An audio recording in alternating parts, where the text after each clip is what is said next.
আসসালামু আলাইকুম। আশা করছি সবাই খুব ভালো আছেন। আমি কিছু ইনডোর প্লান্ট তৈরি করেছি নিজের হাতে, এগুলো আপনাদের সাথে শেয়ার করব। এটা হচ্ছে মানি প্লান্ট। এই 3 দিন হলো এটাকে আমি বসিয়েছি। দেখেন কি সুন্দর সতেজ হয়ে উঠছে। এটাও কাপ নুডলসের ফেলে দেওয়া পাত্র, তার মধ্যে দিয়েছি মাটি, পানি, আর এগুলো হচ্ছে পাথর, কিছু কুচি পাথর দিয়ে এই টবটার মধ্যে বসিয়েছি। এটা গাছের গুঁড়ি, সেদিনকে আমি ওই মেলার থেকে নিয়েছি, এটা বিসিআইসি ওদের সব থেকে নিয়েছি। আর এটা হচ্ছে কয়েন। কয়েনগুলো তিব্বত পমেটের একটা জার, একটু রং করছি, তার মধ্যে দিয়ে দিয়েছি। এটা হচ্ছে একটা মৌজোর কৌটা, মৌজোর বোতল, সেটাকে কাটছি, কেটে যে দেখেন কত সুন্দর, কত সতেজ হয়েছে।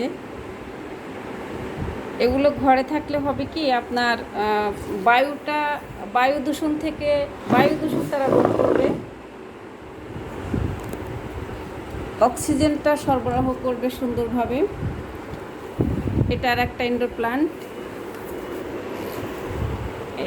এগুলো আমি নিজে হাতে রং করছি। এই যে অত বেশি ভালো পারি না, তারপরও চেষ্টা করছি আর কি। এগুলো যখন এই যে হেলে যায় আর কি, মানে বড় হয়ে যায় ভিতর থেকে, কচিগুলা ওঠার পরে এগুলা মানে বাতিল হয়ে যায়। এই বাতিলগুলোকে আমি আবার এই যে এখানে বসিয়ে দিয়েছি, এই যে এটার মধ্যে।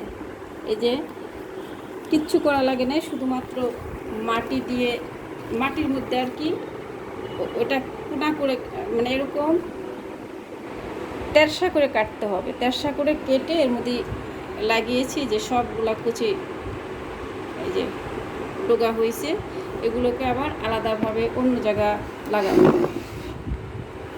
এইটা আর একটা ইনডোর প্লান্ট, নামটা বলতে পারবো না।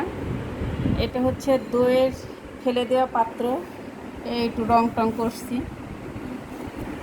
একটা লাগিয়েছিলাম, পাশ থেকে যে আবার আর একটা হয়েছে। এই যে এটাকে আবার সরাবো, সরাইয়া অন্য জায়গায় আবার আর একটা পাত্রের মধ্যে লাগাবো। এগুলোই আমার কাজ। কি করব, কোনো কাজ পাই না তো, বসে বসে এগুলা করি। আপনাদের কেমন লাগলো জানাবেন। আল্লাহ হাফেজ।